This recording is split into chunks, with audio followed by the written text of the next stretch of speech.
Smile, John. Good evening. It's Sunday, August 3rd, 2025. And it's my pleasure and true honor. 4 days for Christmas. 4 months before Christmas. Yeah. Don't rush it. Your birthday comes first. Yeah. October 17th. You're right around the corner. You're the only man I have ever known in my life that's turning 100. Well, good evening. It's August 3rd, 2025, Sunday, and it's my honor and distinct pleasure to be speaking with Mr. John J. Jeckovich. How are you doing? Very good, very good. You're looking very nice in your new green sweatshirt. It's very nice. It makes you kind of look 20 years younger. Oh, boy. So you're feeling pretty good today, huh? Yeah. You're feeling pretty good today. Yeah. All right. I didn't expect that, but here we go. Mr. Jeckovich was from Company H, the 2nd Battalion of the new 291st Regiment of the 75th Infantry Division of the U.S. Army during World War II. Mr. Jeckovich lives by the motto, yesterday is history, tomorrow is a mystery, and today's a gift, right? Today's a gift, right? Right. Well, I got another super duper message from your old friend Nancy. What's she got now? You and your wife knew Nancy for 50 years. She's a fine lady. Let's see what she said. We read her messages the last 2 nights. Let's see what Nancy has to say. She's a fine lady, a real nice person. She says, thanks for answering my previous questions about jogging, because you told Nancy about jogging. She says, John, how is it even possible that at this point in your life you can remember dates, places, people, and even the first and last names and never stumbles or hesitate? How? No one else knows how to do this. How do you remember things like this? Well, I don't know. Let me hit you a couple real quick. What was your girlfriend's first name? Irene Jeckovich. Wow, and that was in Niagara Falls, New York? Yeah. What was your address in Orleans Avenue? 3063. I'll be dead. What is your dog tag number? My dog tag number? Yeah. We didn't have a dog. No, your dog tag number in the service. Oh, 42965. Okay. She's damn right. Here we go. Is it even possible at this point that John remembers dates, places, times, people, first and last names, and you never stumble or hesitate? She says, watching Mr. John Jeckovich is better than watching an Academy Award movie. Oh boy, I don't know about that. Well, she's saying it right here. She says, John, we learn so much from you. Love you, Nancy. Yeah. Isn't that a nice lady? Tell the truth. Boy, she's working 24 hours a day. She's a tough lady. She's a nice lady. She's been sending you a text every night, and we put hers at the top of the list because she's been John's and Delphine's friend for over 50 years. You two got along like 2 peas in a pod, didn't you? And she's came to visit a few times, and we welcomed her. We actually put them on the videos. It's so nice. But it's very important what Nancy said. As I reflect on it now, how many pages is your book? 849. Oh boy, that's a big, beautiful book. 849 pages. And knowing you like I do, you didn't use Google. No. You didn't use a laptop. No. How'd you do it? Yellow pages. Yellow legal pad. Holy cow. That must have took you years. Oh no. Couple of months. Couple months? Well, you have so many details in there. It's unbelievable. So many details, and we probably get hundreds and hundreds of text messages a month about how much is your book and where can we buy it. That's all. The book is not for sale. It's not about money. Mr. Jeckovich certainly doesn't need any money. The book was about teaching the younger people, the younger generation, a simpler and the most important part, a more wholesome life. A simpler and more wholesome life. Yeah, that's what it's about. Because Mr. Jeckovich's mind is like a library. He still reads 3 newspapers every morning with no help of reading glasses. He reads at least 1 book a week. This man has never took a prescription in his life. He never took a vitamin. How many? He jogged for 80 years. Yeah. Wow. Did you ever drink liquor? No. Did you ever smoke cigarettes? No. Did you ever smoke a cigar? No. So where we go? What can I tell you? He's knocking on a door. Mr. Jeckovich on October 17th is knocking on a door of 100 years old. Yeah. What's that? You're not, Eternity. yeah. I don't know of anyone 100, I'll be honest with you. And the listeners, if you know someone that's 100, please text us.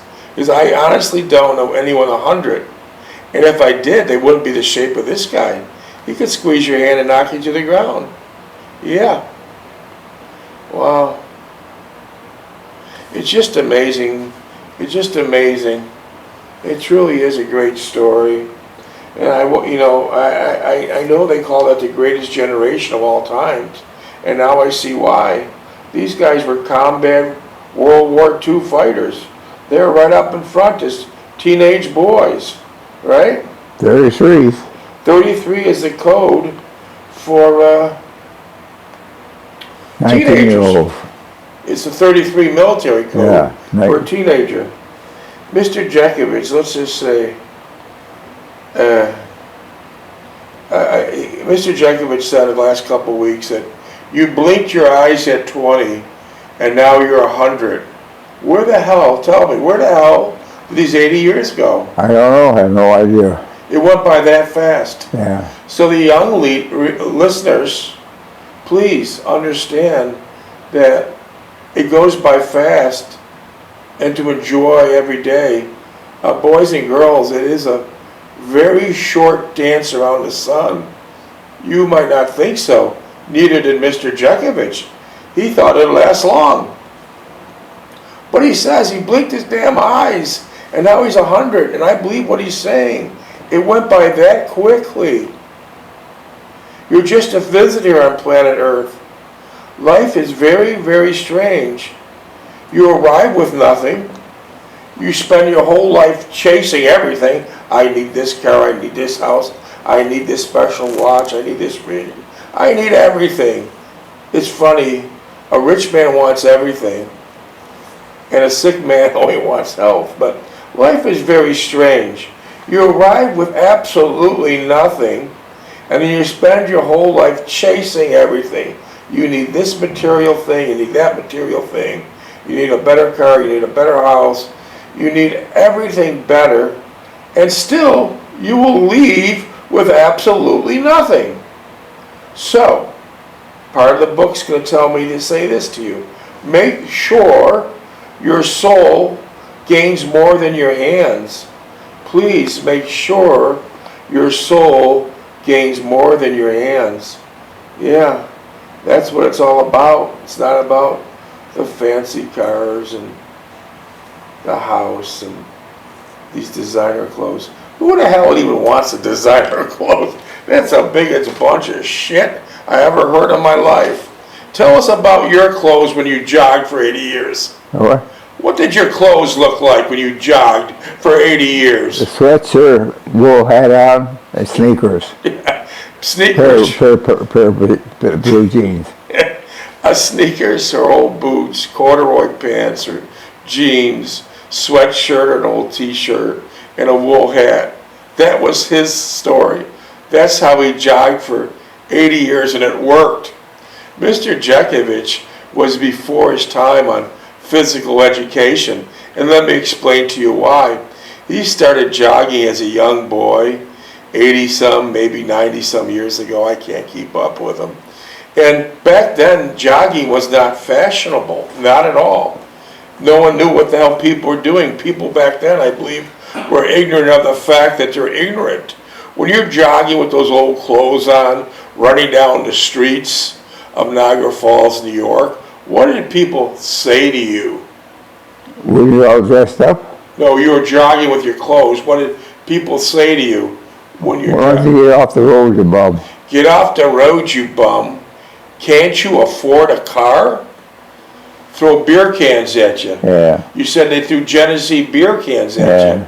And one guy popped them in the head with a full can of Campbell's soup. They were simply ignorant of the fact that they're ignorant. He wasn't jogging for transportation. He was jogging for health. And I'm sure those wise guys that shot the cans at him and used these vulgarities at him, they're all pushing up daisies. They're all pushing up daisies. Wow. What got you started 80, 90 years ago? I read a book up by Johnson. I'll be damned. And what did that book basically say? Says you gotta keep your health up, you gotta be active, you gotta keep your heart strong. Yeah. You know, Yeah. you do that is run. Yeah. Just like you're helping people, because just like Nancy, she asked a lot of questions about jogging. Maybe Nancy will start jogging. No, never. Maybe. Let's never say never. She's in pretty good shape. I don't know. But She's busy with the hospital. I know she works around the clock. She's a tough lady. But you, other younger people asked you about jogging, and what advice do you give to them? Set a goal. Set that goal and keep increasing. When you run, don't stop and run. Just run and set the goal. Yeah. Yeah. Did your wife jog? No. Did your father jog? No. Did your mother jog? No. Did any of your brothers jog? No. So you're the only ones? Yeah. When you were jogging 90-some, 80-some years ago, whatever it might be, in the streets of Niagara Falls, did you also jog in the snow? What? Snow? Yeah, oh, yeah. How about, did you wear any special clothes? No. Put sneakers on, a pair of pants, and that's it. Wear a hat. On the way driving to the studio today, I saw many joggers. It's very acceptable today. There's a lot of people, thank God, doing this. Many joggers, but most of them have these very, very expensive like uniforms on, like neon jogging slacks and expensive sneakers, a matching hat, a matching shirt, and some of them even had like bottles of water wrapped around their waist. As time went on, did you get dressed up like that? No.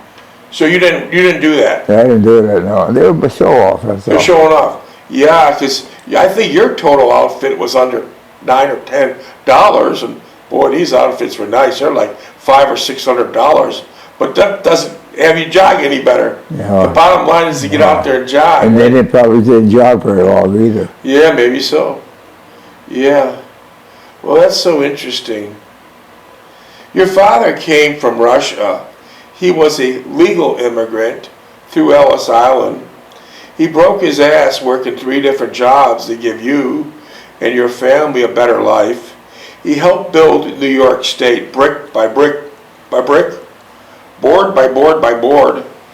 One night, at 39 approximately years old, he was working his 3rd job that night, and he was mixing cement. Do you mix it with the board? No, mix it with a shovel. Mix it with a shovel. And that was the end. He had a fatal heart attack, dropped down, and Mr. Jeckovich was approximately 11 years old then, and the police came to your house. Say your father got hurt with here to the hospital. So the police came to your house, and they said your father got hurt. Did you sit in the front or the back of the police car? Back seat. And they dropped you off at the front door? Yeah. Did they walk you into the hospital? No. They just dropped you off? Yeah, they dropped out, they took off. They took off, okay. And so you walked to the reception information desk, and what'd you tell them? Can you tell me where my father is? He said, we'll take you down there now. And take you down, and what'd you think then? I said, where do they take me down? Yeah. You thought you'd go up a couple floors of the hospital because your father might have twisted an ankle or, had some type of minor injury. So the lady took you down. What happened next? I was down in the morgue. Down in the morgue, 11, 12 years old. Boy, oh boy, oh boy. And so what did they ask you to identify the body? He said, is this your father? I said, yes. Was your father's eyes closed? Yes. What was your father covered in cement? He had spots of sweat out of his face, his little spots out of his pants. No, he wasn't covered with. Do you remember what his shoes looked like? He had safety shoes on. Safety shoes. Is that like a steel-toed shoe? Yeah. Is that what he mostly wore every day? Yeah. And so in the morgue, what did they ask you to do next? Go through his pockets. And you went through his pockets? Yeah. And what did you find? Found a can of Prince with tobacco and the paper they rolled it up on.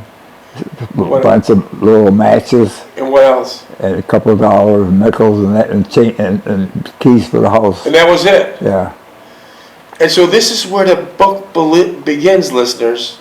He is a sole caretaker of his mother, Anna Target's Jeckovich, from 11 to her demise at 89. That's what the book is about, their mother's son, caring for a mother, going through stages of life, helping other people. And the book is about one thing, and one thing only. It shows great empathy. Empathy I don't see much anymore. I know it's there, and I know today there's more good people than bad, but unfortunately we see a lot of the bad. But the book is mostly about empathy. Empathy is a glue to civilization. Empathy is a glue to humanity. The book shows great examples of empathy and to teaching a younger generation how to build a more wholesome life. How to build a more wholesome life.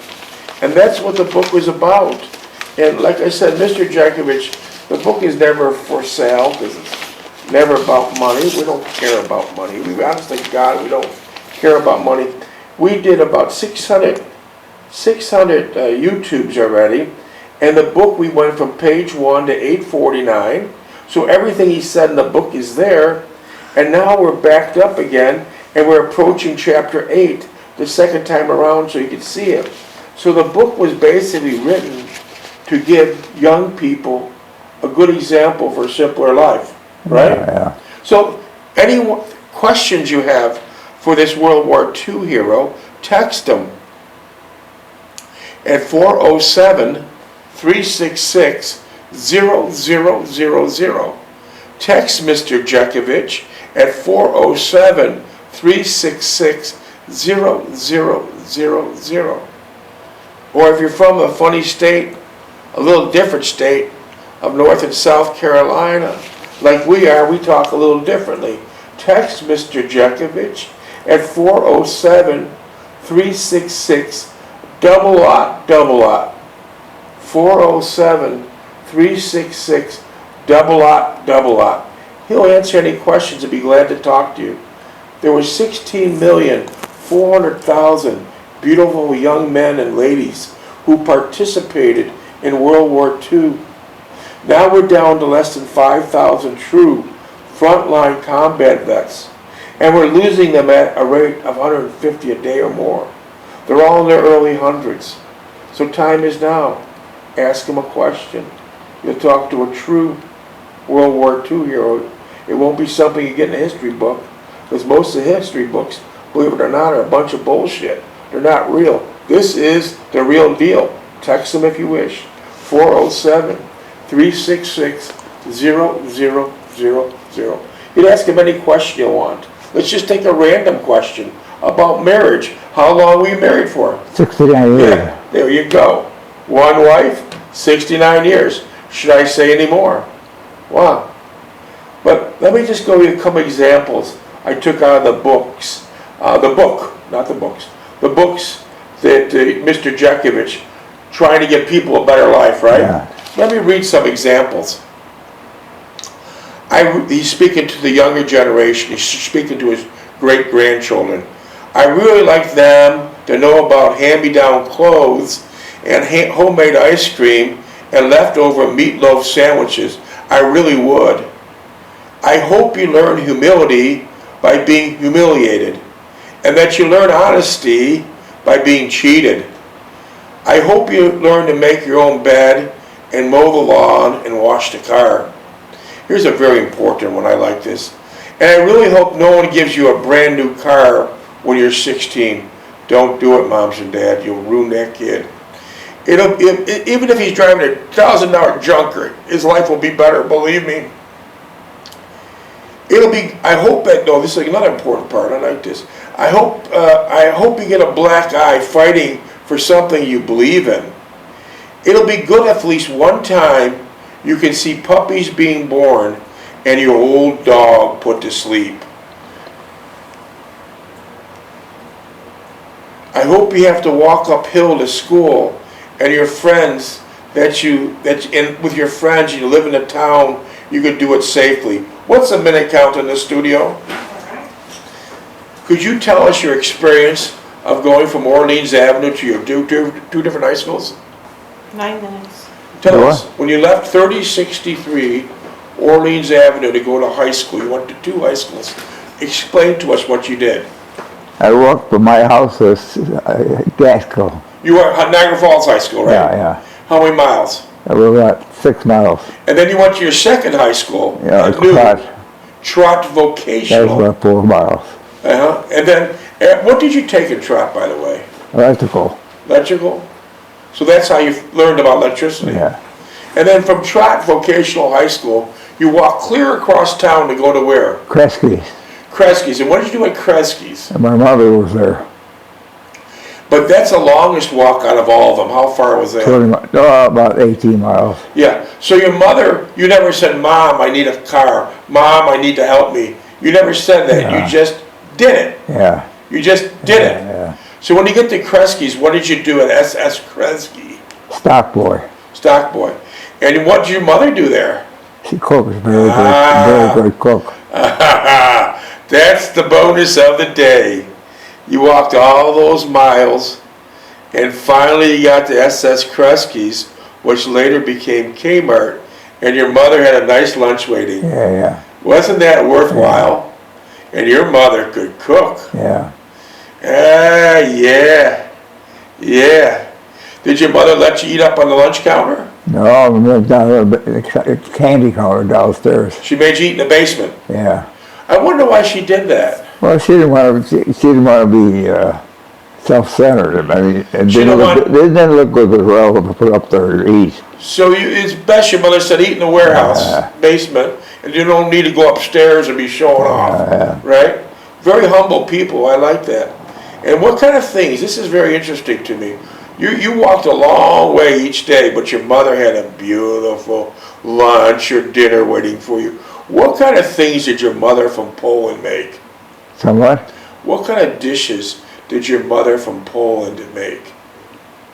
What'd she make for you at SS Kresge? SS Kresge, when she was working? Yeah. She took the counter that they were selling at Kresge at the time. They gave me the same thing. What was that? Give me an idea. Well, roast beef, stuffed cabbage, spaghetti and meatballs. What was your favorite? I would say spaghetti and meatballs. When you said roast beef, Erie County and Niagara Falls is famous for Kimmelwick rolls. Did she serve you on Kimmelwick rolls or no? Oh, yeah. Yeah, so Kimmelwick rolls, for those listeners don't know, they're really just set up for Buffalo and Niagara Falls. It's a very hard roll with a rock salt on it. And when baseball and football teams and basketball teams come to play in Western New York, the first thing they ask for is a Kimmelwick roll. They nickname it the beef on wick because it's a beautiful Kimmelwick roll loaded with roast beef. Yeah. Did you like that? Yeah. Wow. Yeah. Maybe that's why I read your draft notices and your draft reports when you went into the service in 1943-44. You were 187 pounds. Yeah. So your mother fed you well. Yeah. How much you weigh now? 151. Wow. Your mother fed you well. You got a lot of catching up to do. I don't think so. I don't think so. Oh. Wouldn't you just love to have your mother's dinner right now? Oh, yeah. Wouldn't you just love to have your mother's dinner right now? Oh, yeah. My God. And she was famous for hamburgers. Yeah. And Sunday was a good dinner. Sunday afternoon. oh yeah. She made a good supper. I know you said you were married for 69 long years, long and wonderful years to Delphine Stulak Jeckovich. When you married Delphine, was she a Polish lady?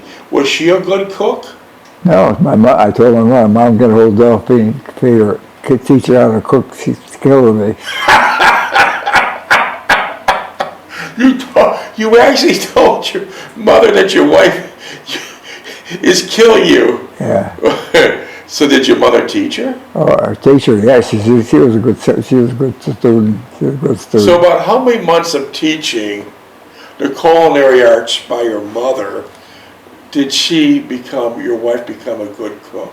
Huh? How many months did your mother have to teach her before Delphine became a good cook? I would say about a couple of months. And then she was and then good. she's cooking for parties, for Christmas and everything else after that. And wasn't your wife famous for her rolls? Rolls Sunday afternoon, boy. And wasn't your wife famous for her spaghetti dinners? Yeah. So it turned out well. Oh, yeah. But in the beginning, it was really bad?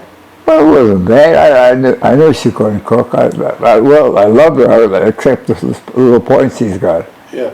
But maybe because your mother was such a good cook, anything less than your mother's cooking, probably you thought... My mother was a good instructor, too. Yeah. Okay, let me read out some of these other notes here. Let's see.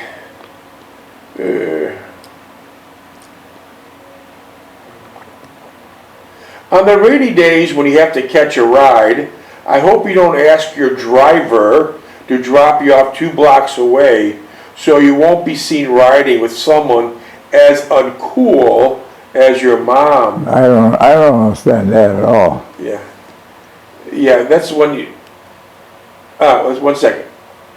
I'm getting this other text in. If you want a slingshot, I hope your dad teaches you how to make one instead of buying one. Yeah. You didn't have slingshots, but what did you make? It's 2x4 with a nail in the bottom and a rubber red from a car tire.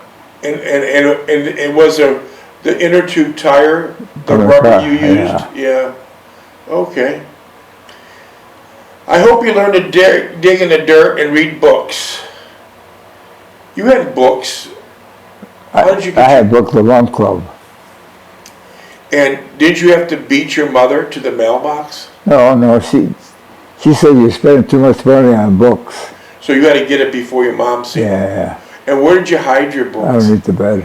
What if your mom was home? Where would you go and read your books? In the garage. In the garage. I understand. Okay. Let's see. Here's a very important part. I don't care if you try a beer once, but I hope you don't like it. And if a friend offers you dope or a joint, I hope you realize he is not your friend. I sure hope you make time to sit on the porch with your grandma or grandpa and go fishing with your uncle. May you feel sorrow at a funeral and joy during the holidays. I hope your mother punishes you when you throw a baseball through your neighbor's window, and that she hugs and kisses you at Christmas when you give her a plaster mold of your hand. These are the things I wish for you. Tough times and disappointment, hard work and happiness. To me, it's the only way to appreciate life. Doesn't that sum it up? That's where I lived. That's where I You was. gotta have the tough times. Tell us about this. You grew up right in the middle of the Depression. The Great Depression, no one's ever seen nothing like it in the United States. How was the Great Depression? Well, I was only 11 years old, and I didn't understand it. But you weren't affected I didn't by think it. I was neglected. For Easter, I got a brand new coat, brand new suit. So you didn't feel I neglected. had good meals, warm meals, and that. So as far as you're concerned, it didn't exist. No. Minutes? 37 seconds. So where did you live during the Depression? What? What house were you at during the Depression? 36th Street. Niagara Falls, New York? Yeah. Was that a beautiful neighborhood? Oh, it's a beautiful neighborhood now. They're going to tear it down now. Would you ever consider moving back? No, it's done. It's a dump now. It's in bad shape. Yeah. Wow. we'll have to pick this up tomorrow. Got another one in the All box. right, all right. What do you wanna do, John? Well, What do you wanna do? we'll put the TV on. Let's see what's going on.